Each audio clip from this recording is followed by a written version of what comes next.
Grabe ang batang si Chog Moral, naghalimaw na naman sa Junior MPBL. Buhat mode na naman ang batang mamaw. Maglalaro na nga ba ang batang si Moral para sa ating batang Gilas? At Gilas under 16 ready nang maghigante sa Chinese Taipei. Kaya halika't pag-usapan natin yan.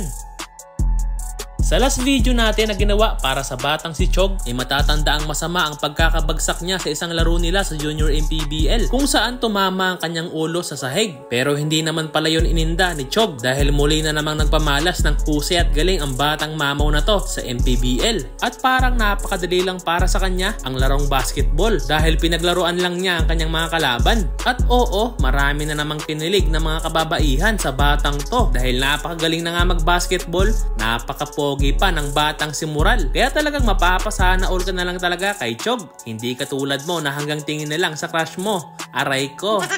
At talagang mamaw talaga ang batang to.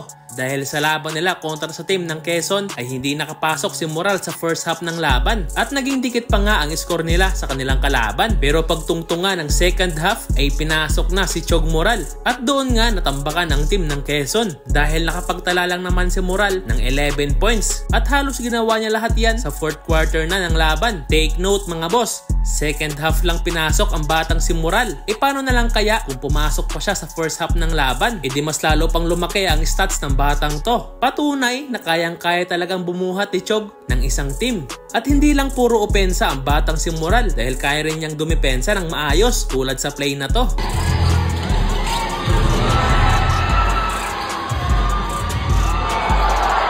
Nagpakita rin si Chog ng kanyang pamatay na ball handling at pinasayaw ang kanyang kalaban sabay pukol sa tres.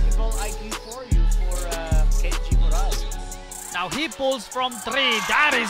Kaya sa laban na yon, panalo nga ang team ni Chog Moral na Antipolo Titans. At another good performance na naman para sa batang si Moral na parang normal lang sa kanya ang magbuhat ng team. Kaya marami rin ang mga nagsasabi na dapat kunin na ni LA Tenorio ang batang si Moral para sa ating Gilas Youth Team under 16. Dahil siguradong malaki ang maitutulong nito para sa ating batang Gilas. Pero para sa inyong kalaman, si Chog Moral mga boss ay isang 17 years old na. Kaya hindi na siya pwede sa Gilas under 16. Pero meron naman tayong Gilas under 17 at 18. Na siguradong pasok si Moral. Pero depende pa rin yan sa head coach ng batang Gilas kung kukunin ba niya ang batang si Chog Moral. And I think malaki talaga ang may tutulong ni Chog para sa ating batang Gilas kung sakali. Meron na rin na mga experience si Chog sa mga overseas tournament dahil kinukuha siyang import sa ibang bansa. At speaking of Gilas Youth Team, ready na nga makipagbakbakan ng ating batang Gilas under 16 mamaya. At mga kalaban nga nila ang junior team ng Chinese Taipei. Exciting nga ang laban nila dahil magmimistulang revenge game nga to para sa Gilas dahil matatanda ang tinalo tayo ng mga Taiwanese sa katapos lang na FIBA Asia Cup. Ngunit inaasahang hindi magiging madali ang panalo para sa ating mga batang pambato dahil kilala din ang Chinese Taipei na mabilis ang improvements katulad ng kanilang senior team na biglang lumakas at tinalo ang ating Gilas Pilipinas. Ngunit titignan natin yan